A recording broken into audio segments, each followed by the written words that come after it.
তোমাকে লিখব বলে একখানা চিঠি কতবার দ্বারস্থ হয়েছি আমি গীতি কবিতার।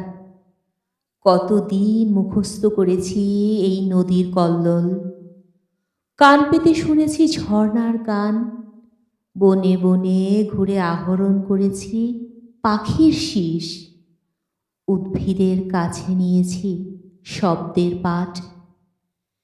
তোমাকে লিখব বলে একখানা চিঠি সংগ্রহ করেছি আমি ভোরের শিশির।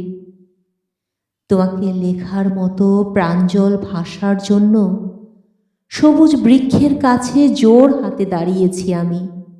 ঘুরে ঘুরে গুহাগাত্র থেকে নিবিড় উদ্ধৃতি সব করেছি চয়ন। তোমাকে লিখব বলে জীবনের গূঢ়তম চিঠি হাজার বছর দেখো কেমন রেখেছি খুলে বুক। তোমাকে লিখব বলে একখানা চিঠি কতবার দ্বারস্থ হয়েছি আমি গীতি কবিতার।